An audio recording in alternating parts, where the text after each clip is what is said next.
Boa tarde, vamos então dar continuidade agora à matemática, unidade 5, página 145 e 146. Então, nós estamos vendo aqui, né, uma imagem. Segundo a OMS, qual é a recomendação mínima diária para o consumo de frutas e verduras? Então, nós estamos dando continuidade à aula passada. Então, você tem que voltar lá de 5 porções ou 400 gramas. Quando usamos o termo porções para se referir a uma medida de massa, lembra que massa é o peso. Estamos utilizando uma medida não padronizada. Isso significa que é uma unidade de medida aproximada e que pode variar conforme a percepção de cada pessoa. Nós até falamos sobre medidas padronizadas e não padronizadas. Padronizada é, por exemplo, quando você fala assim, ó, 1 litro. Qualquer coisa que você pegar que tenha a medição de 1 litro vai ser igual. Agora, se eu falar assim, ó, pegue uma xícara. Nós temos vários tipos de xícaras, né? Tem xícaras que são grandes, tem xícaras que são pequenas. Então, quando tem vários tamanhos, quando eu falo pegue uma xícara ou uma colher, só que eu não falo se é uma colher de sopa, se é uma colher de sobremesa, uma colher. Tem vários tamanhos de colheres, vários tamanhos de xícaras. Então, quando temos vários tamanhos, chamamos de não padronizadas. Igual a gente fez a atividade das mãos. Eu vou medir a largura da porta. Então, o que eu faço? Eu vou medir com a minha mão. 1, 2, 3. Minha mão, minhas palmas deram 5 palmas, 5 mãos a medida.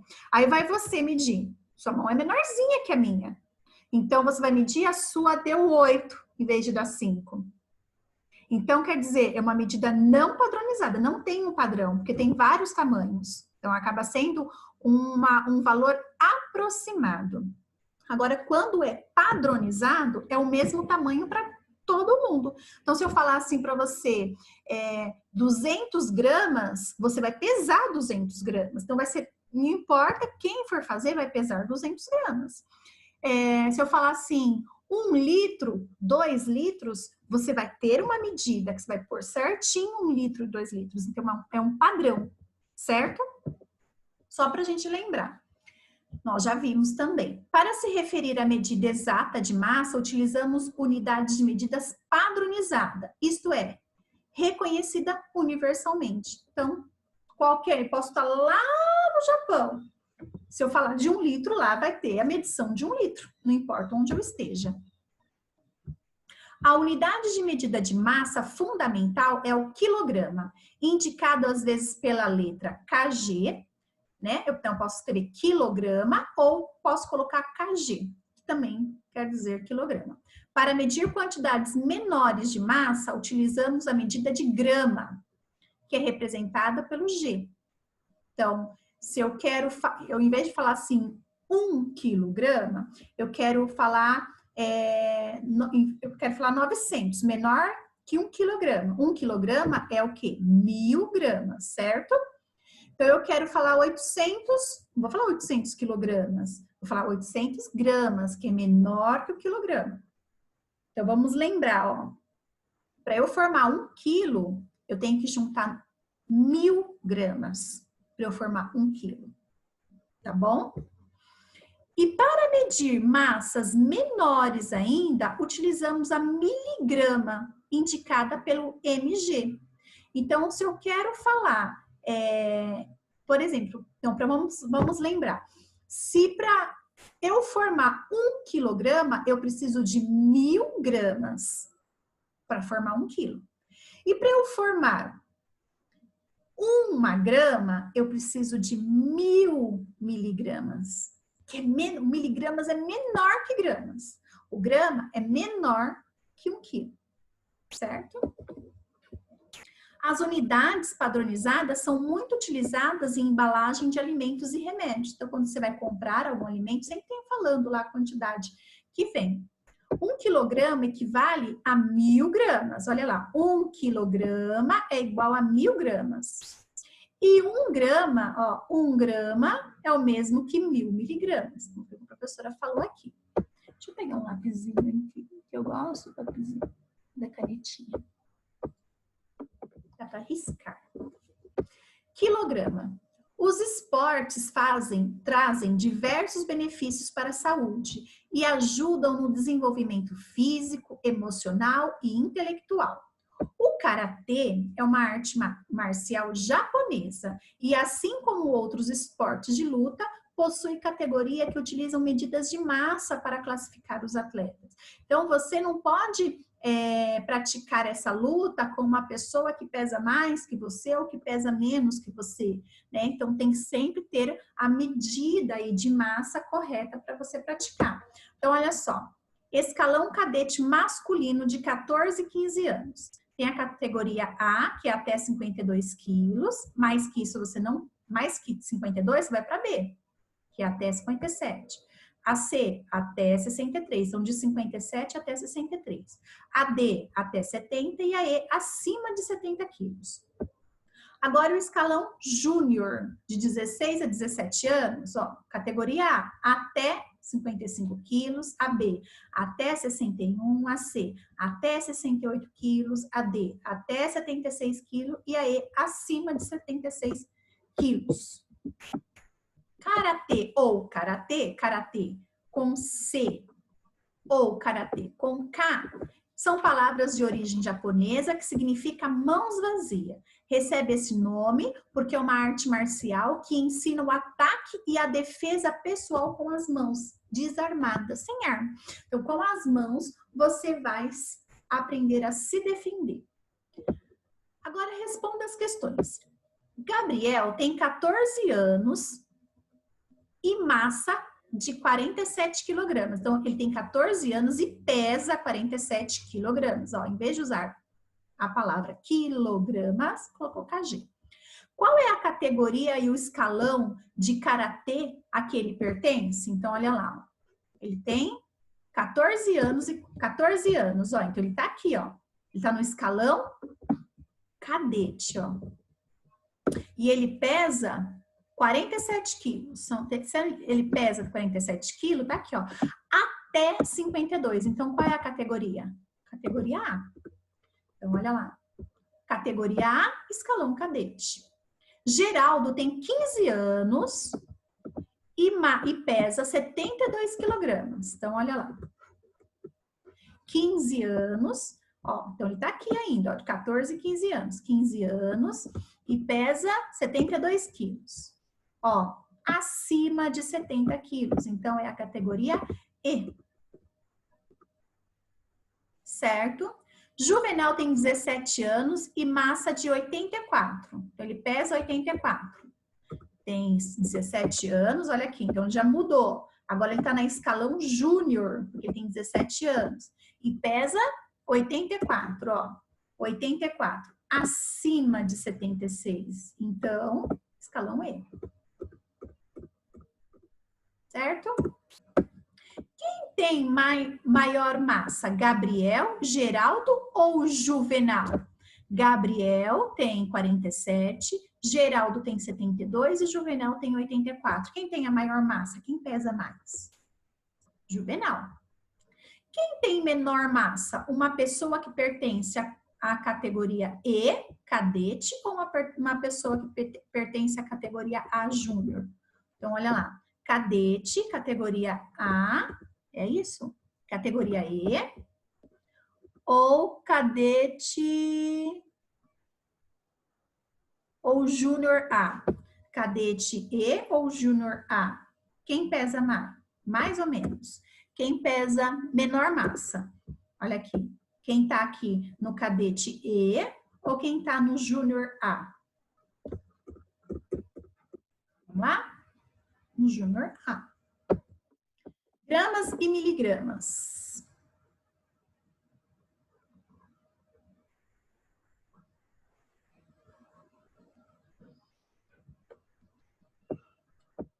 O sal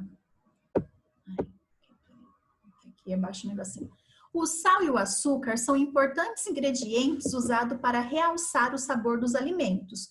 Porém, o consumo em excesso desses ingredientes pode causar problemas de saúde. A Organização Mundial de Saúde recomenda o consumo máximo de 500 miligramas de sal e 25 gramas de açúcar por dia. Então, é bem pouquinho, tá bom? 7. A quantidade diária máxima recomendada para o consumo de sal é maior ou menor que a recomendada de açúcar? Ó, sal, 500 miligramas. Açúcar, 25 gramas. Quem que foi menor aí? Lembra? Miligrama é menor que grama, tá? Então, menor que miligrama. 8. Quantos gramas corresponde à quantidade diária máxima recomendada para o consumo de sal? Então, aqui, ó, eu tô falando de 5.000 miligramas. 5.000 miligramas é igual a quantas gramas? Para a gente formar 1 grama, eu preciso de quantos miligramas? 1.000.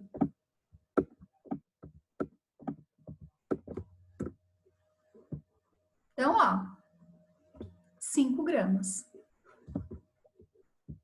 A quantidade máxima recomendada para o consumo de sal e açúcar deve ser considerado na hora de escolher a melhor opção para um lanche entre refeições. Veja a tabela a seguir. Então, nós temos aqui, ó, quantidade de açúcar de cada alimento. Abacate tem 960 miligramas, a laranja 4 gramas, a banana 5 gramas, o biscoito 16 gramas, o biscoito wafer 14 gramas, o bombom da marca, de qualquer marca, 34 gramas. Utilizando as informações, são informações verdadeiras, tá? Da tabela, responda. Qual alimento apresenta a maior quantidade de açúcar em uma porção de 40 gramas? Qual alimento? Olha lá, o bombom. Ó, professor, mas não tá 40 gramas, tá? Mas tá aproximado. Explique. Por quê? 3 gramas é maior que isso, que esse, que esse, que esse e que esse. Qual alimento apresenta a menor quantidade de açúcar em uma porção de gramas? Explique. O abacate. Por quê? Lembra que miligrama é menor que grama, certo? O consumo de quais alimentos deve ser evitado para não ultrapassar a quantidade máxima de consumo diário? Ó, o biscoito recheado, o biscoito wafer e o bombom. Por quê, professora? Porque eles são grandes quantidades de açúcar, ó. 16, 14, 34 são grande quantidade de açúcar. Vocês perceberam que tudo que é embalado, ó, que é industrializado, isso aqui é industrializado, foi transformado pela indústria, ela tem uma grande quantidade de açúcar. Agora, se você olhar, tudo que é natural tem menos quantidade de açúcar. Então, é muito melhor para a saúde. Lembra, desembalar menos, descascar mais. Unidades de medida e capacidade, litro e mililitro. De acordo com o Guia Alimentar para a População Brasileira, a quantidade de água que o ser humano precisa ingerir conforme a idade, a massa corporal da pessoa e o clima do ambiente onde ele vive. Então, cada pessoa varia muito, né? Da sua idade, de qual é o seu peso, do lugar onde vive, tem uma quantidade certa para tomar água todos os dias. Para a maioria das pessoas, é recomendado a ingestão diária de 2 litros de água por dia. Então, né, nós adultos costumamos e muitas pessoas não costumam, mas precisam tomar pelo menos 2 litros de água por dia. No caso dos esportistas, o recomendável é uma ingestão maior, em torno de 3 a 4 litros de água por dia. Então, quem pratica esporte tem que tomar muito mais água do que Nós que não praticamos. 12. Qual é a quantidade média diária de água recomendada para as pessoas não esportivas? Olha lá, eu até circulei. 2 litros de água. Qual é a quantidade média diária de água recomendada para os esportistas? Olha lá. Certo? Em torno de 3 a 4 litros de água.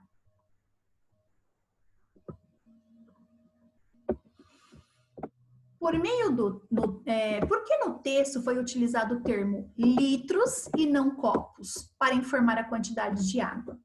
Porque lá eu falei assim, olha, precisa de 1 litro de água, 2 litros de água, 3 litros de água. E não falei, olha, precisa de 4 copos. Lembra? Quando eu falo em litros, mililitros, são unidades de medidas padronizadas. Elas têm um padrão, não importa onde você esteja, você vai tomar o litro, porque é uma medida padronizada. Copo, nós temos vários tipos de copos. Tem copos pequenos, copos grandes, copos largos, né? Então, não daria para usar. O copo é uma medida não padronizada, certo? A unidade de medida de capacidade fundamental é o litro, indicado pela letra L. Então, se eu não quero escrever litro, eu colocar o L, eu já sei que representa litro. E menor que o litro, nós temos o mililitro, tá? Mililitro. Ele é menor que o litro. Então, se eu não quiser escrever mililitro, eu represento com ml. Então, ó, para eu ter 1 litro, eu preciso de 1000 mililitros. Certo? Letra A. Contorne a quantidade mínima de garrafa que é recomendada por dia para uma pessoa não esportiva. Olha só. Lembra lá atrás? Se você voltar aqui atrás, ó, quanto que uma pessoa que não pratica esporte precisa tomar? 2 litros de água, certo? Ah, aqui eu não coloquei a resposta, ó, porque o texto está falando de medida, eu só expliquei, né? Então, olha só, 500 mililitros. Olha só, para eu ter 1 litro, eu preciso de 1000 mililitros. Se aqui tem 500 mililitros, eu preciso de mais 500 mililitros para transformar em 1 litro. Mas uma pessoa que não pratica esporte precisa de 2 litros, então ela precisa de mais 500 e mais 500 para transformar em 1 litro. 1 litro mais 1 litro é igual a quantos? 2 litros. Então a resposta está 4 garrafas. Contorne a quantidade mínima de garrafas que é recomendada para uma pessoa esportiva, de 3 a 4 litros. Então, eu sei, ó, 500 mais 500 dá 1 litro, 500 mais 500 dá 1 litro, 500 mais 500 dá 1 litro. Certo? 1 litro mais 1 litro mais 1 litro igual 3 litros. 3 ou 4 litros, certo?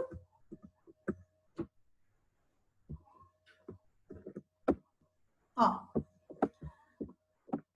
para economizar recursos naturais e poupar dinheiro, é necessário criar hábitos que evitem o desperdício. Então, leia as dicas para a gente responder as perguntas. Tome banhos curtos. 15 minutos com o chuveiro aberto consomem 135 litros de água. Se o banho tiver uma duração de 5 minutos, você gastará apenas 45 litros de água. Como que eu faço isso? Vamos lá. Quantos litros de água você economiza se em vez de tomar um banho de 15 minutos, você tomar um banho de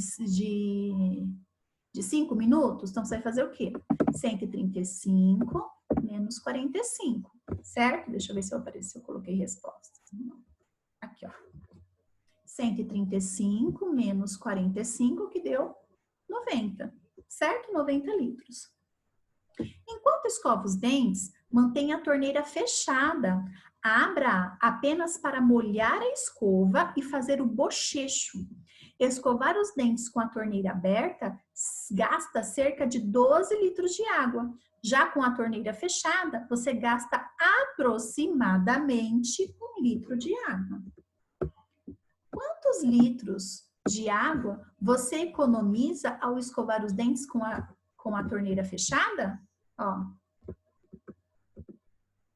11 litros. Por que, professora, 11 litros? Ó, se você com a torneira aberta gasta 12 e com a torneira fechada você só gasta 1 litro, 12 menos 1, você vai economizar 11 litros.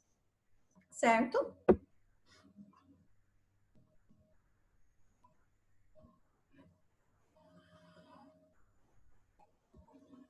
Para lavar o rosto, use a torneira meio aberta e seja rápido. Se lavar o rosto em 1 minuto, você gastará aproximadamente 3 litros de água.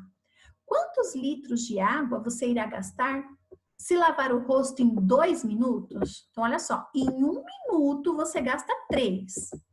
Em 2 minutos. Então, se em 1 minuto você gasta 3 litros, mais 1 minuto você vai gastar mais 3 litros. 3 mais 3 vai dar quanto? 6 litros. Certo? Por que é importante fazer a higiene pessoal? Por que é importante a gente fazer a higiene pessoal? Será que é pra gente, né, não ter doenças, bactérias? Você tá vendo até agora, né, o coronavírus. O que tá ajudando a não propagar o Covid, né? Esse novo vírus? A higiene. Então, a gente vê que a higiene é muito importante. Né? A gente estudou lá em ciências, os vermes vêm através do quê? Da não higiene. Então, se eu não fizer uma boa higiene, não lavar bem as mãos, não lavar bem as frutas, tenho verme também. Então, a higiene ela é muito importante. Você sabia, de acordo com a Organização da Saúde das Nações Unidas, conhecida como ONU, cada pessoa necessita de 110 litros de água por dia para atender às suas necessidades básicas de consumo e higiene. Porém, no Brasil, o consumo supera essa quantidade, já que cada pessoa chega a consumir 200 litros de água por dia. Isso pode ser considerado um desperdício de recursos naturais e, portanto, é necessário e urgente que as pessoas se conscientizem sobre o uso exagerado e adotem novos hábitos. Então, quando a gente fala assim, ó, precisamos economizar, em vez de lavar a calçada, o quintal com a mangueira, junta a água da máquina, né? Em vez de já lavou roupa, aquela água que sai da roupa vai colocando nos baldes, até aproveita, porque a água tá cheirosa, tem sabão, tem comfort, a casa fica até cheirosa já, né? Então, sempre economizar, varrer antes de lavar. Família e escola. Você sabe o que é uma receita de família? É uma receita que é passada de pais para filho, de um irmão para o outro, de avós para netos e etc. Converse com seus familiares para descobrir uma receita da sua família. Registre a receita que você descobriu em seu caderno. Então, você vai lá pegar o seu caderno, colocar o cabeçário, a data de hoje, e você vai escrever a receita da sua família. Receita que a sua mãe aprendeu com a sua avó, né? Ou com a sua mãe aprendeu com a sua bisa, que passou para você, que te ensinou também. Você vai colocar a receitinha lá, com os ingredientes, modo de fazer, e vai responder. Quais medidas aparecem aí na sua receita? Uma xícara de chá. 2 colheres de sopa. 300 gramas. Aí você vai colocar as medidas que aparecem aqui. As unidades de medida que apareceram na sua receita, elas são padronizadas ou não padronizadas? Explique. Ok? Pessoal, por hoje é só, tá? E vamos para a próxima aula. Um beijo!